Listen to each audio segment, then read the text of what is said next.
neste momento, Deus, através desta emissora, leva até você mais um programa de fé, com hinos, orações e uma palavra poderosa a seu favor. Fé para vencer o mundo.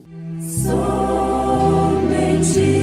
crer, somente crer, tudo é possível. Somente crer, somente crer, somente crer, tudo é possível. Somente crer.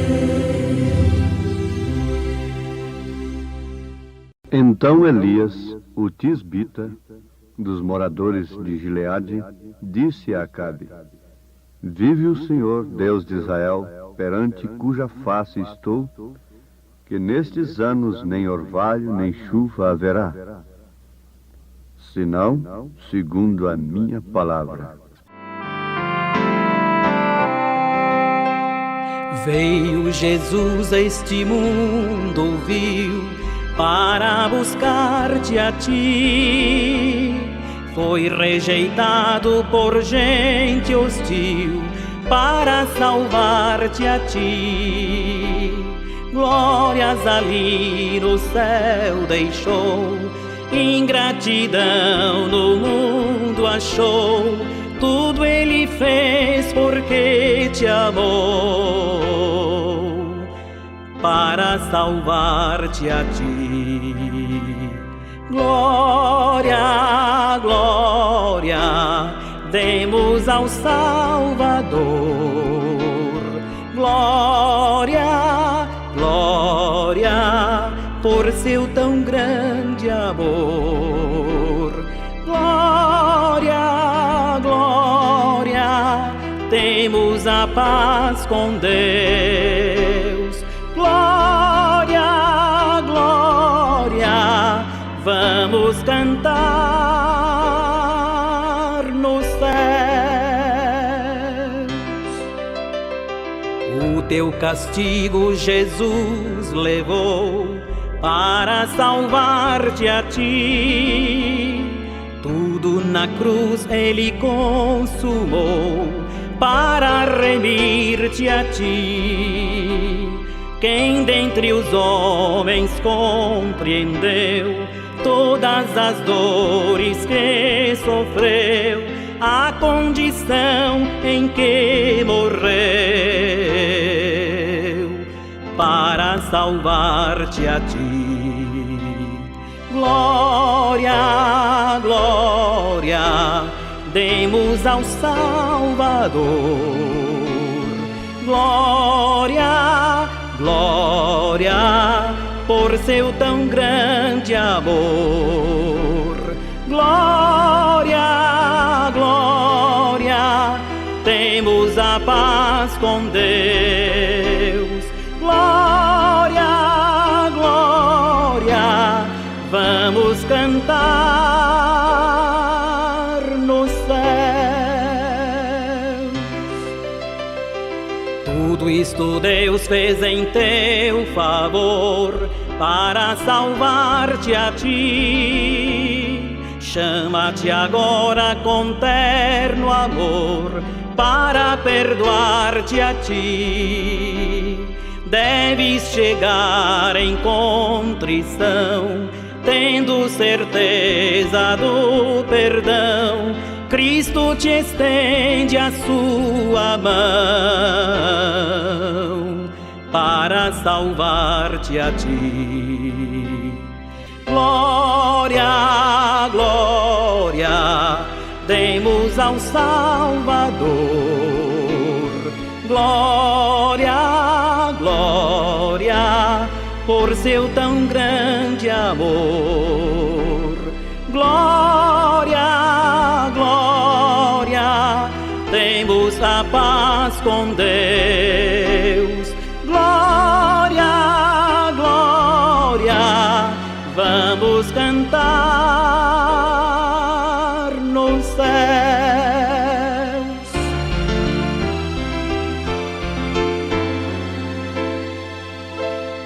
Vamos cantar nos céus.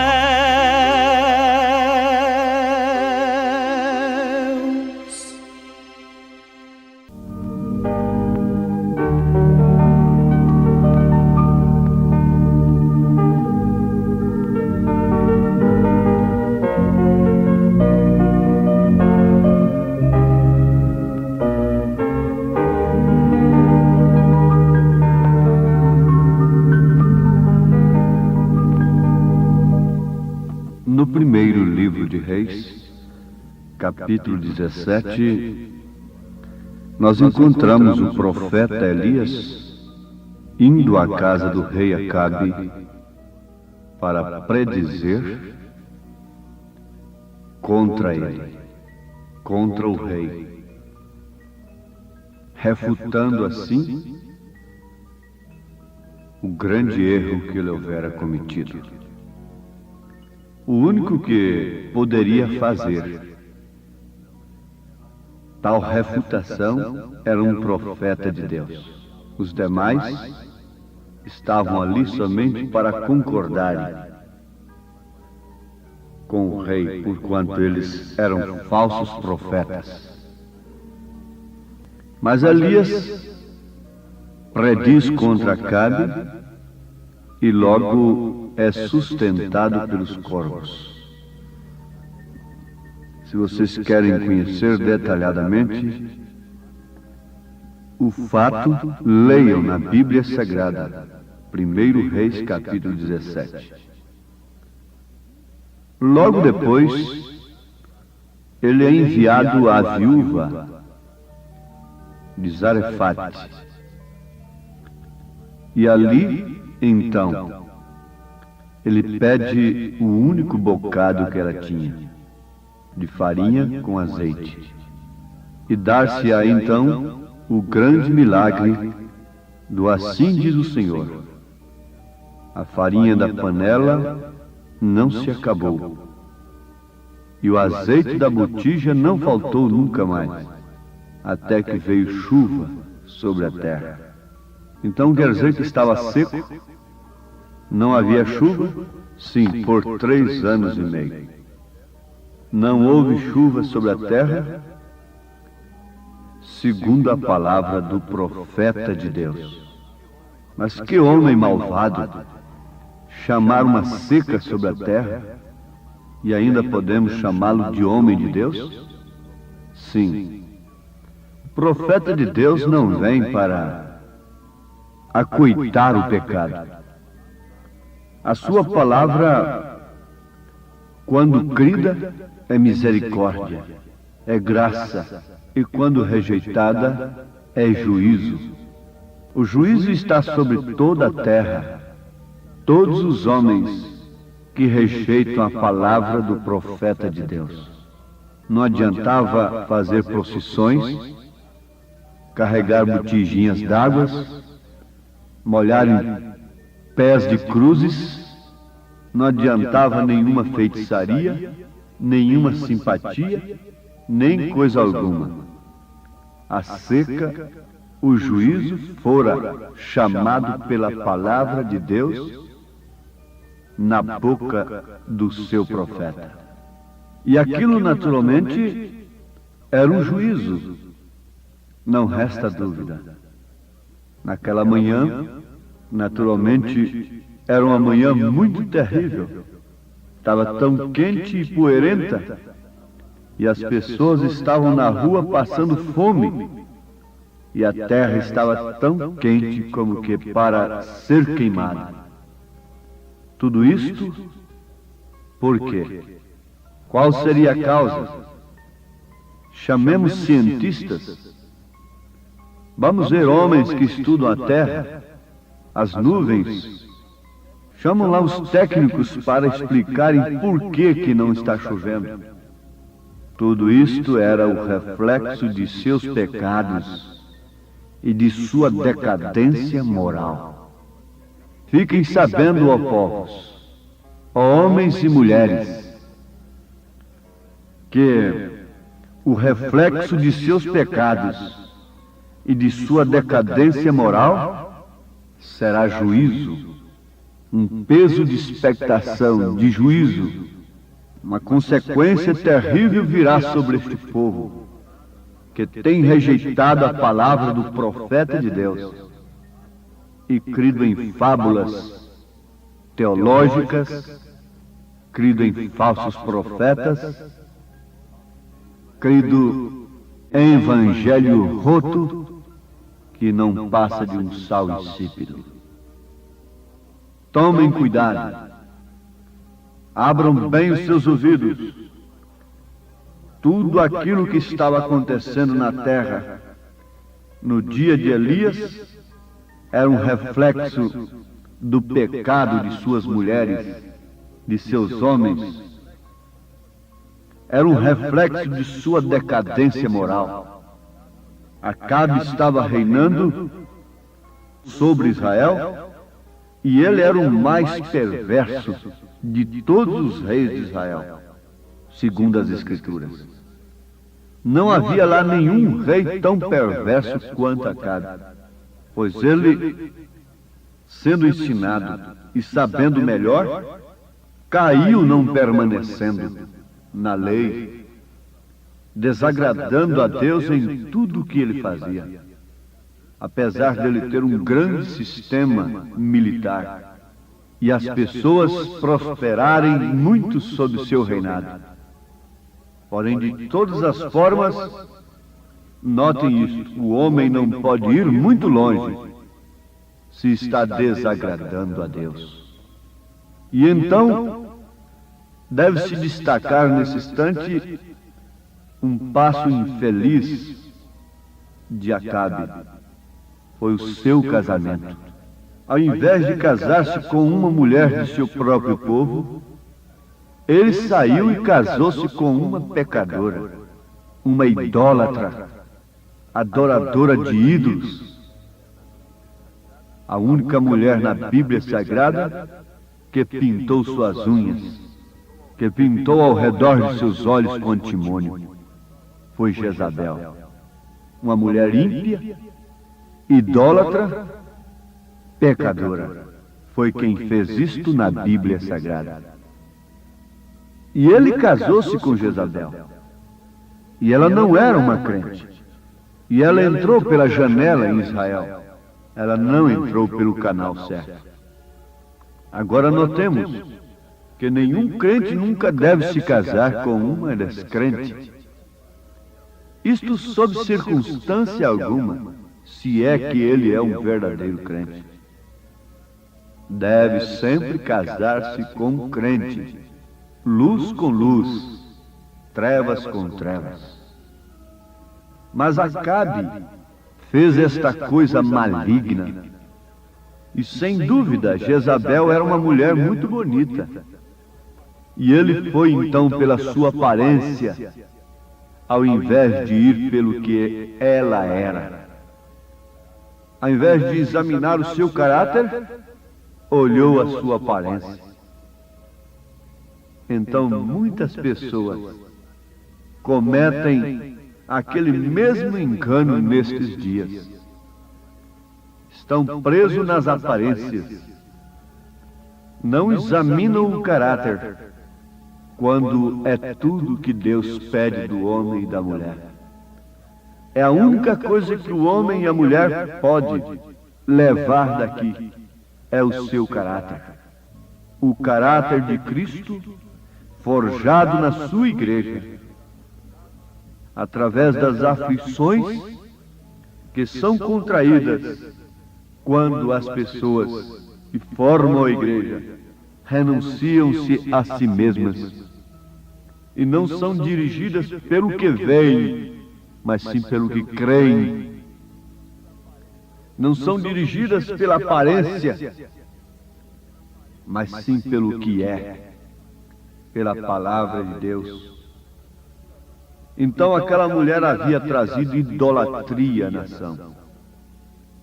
E entre as pessoas, ela espalhou o seu espírito sobre toda aquela nação. E desde então, Israel não podia mais contar com segurança, com confiança, com o profeta de Deus, com a palavra de Deus, com o próprio Deus. Agora, as pessoas, os sacerdotes, seus ministros, sentiram-se vitimados por esta grande demanda popular. Isso é a própria imagem do que vemos hoje. Temos caído sob uma demanda popular. Não há dúvidas que os sacerdotes pensaram que estaria certo, contanto que seu governo, o governo de Acabe, aprovasse aquilo. Mas ao profeta de Deus não interessava coisa alguma. Ao profeta de Deus não estava interessando o que Acabe aprovasse, o que o rei aprovasse. Ao profeta de Deus estava interessando exclusivamente ao que Deus aprovasse. Se hoje temos um profeta de Deus, ele diz a mesma coisa. Ele se firma na mesma coisa. Não importa o que os homens aprovem, importa o que Deus aprova. Não importa o que os homens aceitam, importa antes de tudo ao que Deus aceita. E o povo pensava que estaria tudo certo se eles participassem de algumas de suas coisas mundanas. E lá então estava misturada a religião com a política. Vejam só, não lhes faltou ministros, não lhes faltou sacerdotes que, uma vez pervertidos e enganados, estariam ali dizendo somente boas coisas para Acabe e Jezabel. Logicamente, ambos não poderiam mesmo simpatizar-se com Elias, porque Elias falava justamente ao contrário dos demais. Eles estavam rodeando Acabe e Jezabel como verdadeiros palhaços, como verdadeiros fantoches, falando por si mesmos, dizendo que era o Senhor que houvera dito. Mas Deus não estava em nenhum deles, exceto em Elias. Se você pudesse hoje, meu ouvinte, descobrir em tempo com quem está Deus, onde está Deus. Deus sempre está em sua palavra, mas você poderia distinguir com discernimento do Espírito, pelas mensagens, pelas pregações que você ouve. Quem é que está falando como Elias falou naquele dia? Quem é que está importando, antes de tudo, da aprovação de Deus e não da aprovação dos homens? A estas alturas eu faço a mesma declaração. O que me importa se os homens me reprovam? O que me importa se os homens me desprezam? O que me importa se os homens não me aceitam? Importa, antes de tudo, falar o que Deus aprova. Importa, antes de tudo, vos anunciar a palavra de Deus. Arrependei-vos dos vossos maus caminhos. Arrependei-vos dos vossos casamentos mistos. Separai-vos de toda essa imundície. Convertei-vos. Envergonhai-vos da situação, enquanto há tempo para se arrepender. Não há outra saída, como não havia naquele dia.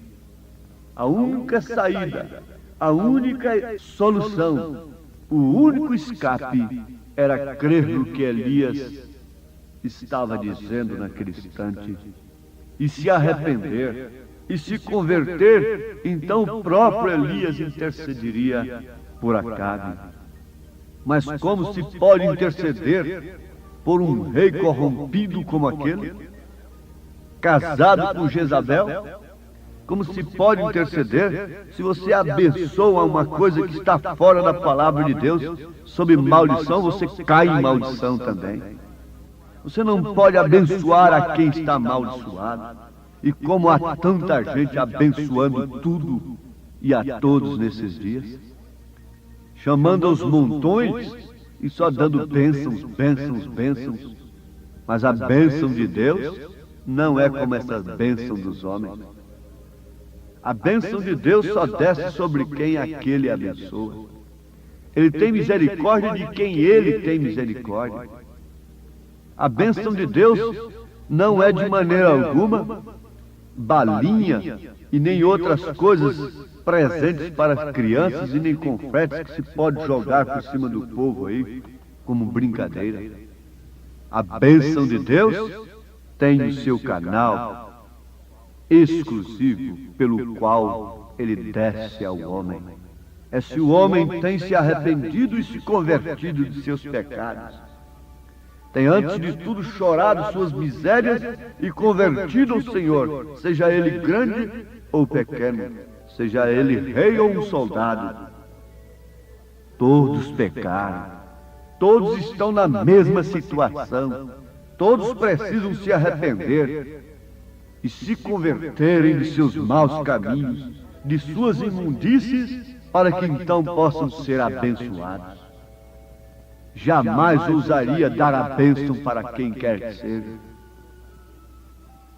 Se você tentar fazer isto, essa bênção é sua própria, embora esteja invocando o nome de Deus. Isso não passa de uma idolatria, isso não passa de uma feitiçaria, e por isso o mundo se afunda a cada instante nessa areia movediça. Quanto mais se esforça, mais se afunda. A decadência moral viaja como Apolo para baixo. E as coisas tornam-se naturais. O pecado tem sido naturalizado por esses ministros e sacerdotes corrompidos como daqueles dias de Acabe. Não tem impulso, não tem outro meio, senão naturalizarem o pecado. Uma vez que não podem sustentar com hombridade e com poder uma mensagem que contraria, uma mensagem que refuta, uma mensagem que combate o pecado, então o melhor é naturalizá-lo, é defendê-lo, é se pôr ao lado dele. Foi isso que aqueles sacerdotes escolheram, aqueles ministros escolheram no dia de Acabe. Mas Elias ficou ali sozinho, com assim diz o Senhor. Eu prefiro assim. Você prefere assim? Abra o seu coração para a verdade. Abra o seu coração para a palavra de Deus e se ponha ao lado do profeta de Deus. De fato é um lugar terrível.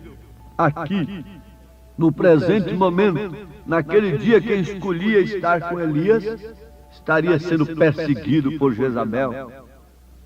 Mas uma coisa é certa, tudo se passa. As coisas se passam. Chegará o tempo em que toda angústia, todo desprezo, toda aflição, o caminho estreito que você escolheu, por causa da verdade, por causa da palavra de Deus, se transformará em gozo eterno. Creia no Senhor Jesus Cristo, creia na sua palavra e esteja certo de Deus em sua vida. Amém.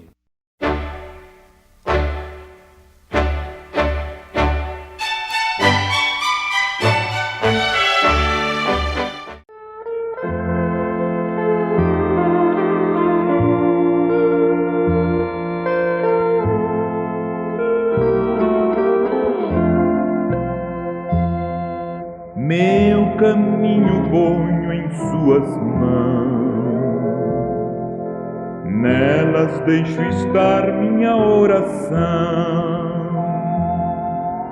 Nestas santas mãos estão gravados meu nome e o teu, ó meu querido irmão. Meu nome está nas mãos de meu Jesus. Foi ali na cruz que o escreveu.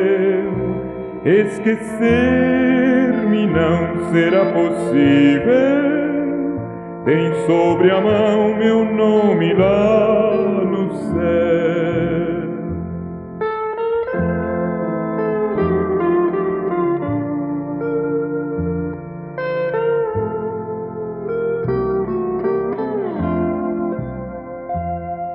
Sei que em sua mão leva o sinal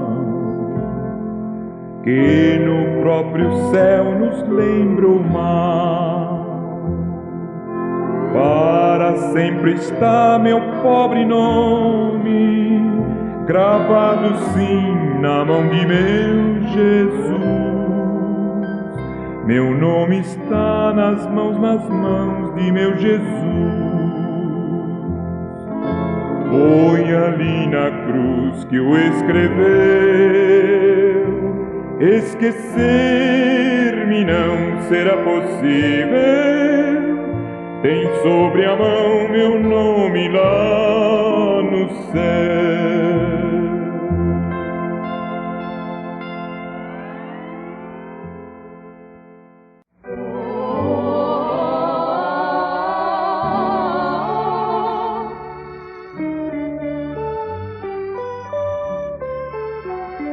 O amor divino é como a flor, difundindo sempre doce olor, pois enchendo os dias com louvor, faz da vida um doce lar. Nossa vida abençoando, nossa luta encorajando, nossa carga aliviando,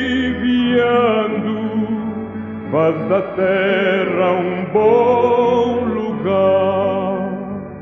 O amor divino é como a flor, difundindo sempre doce olor, pois enchendo os dias com louvor, eleva teu além.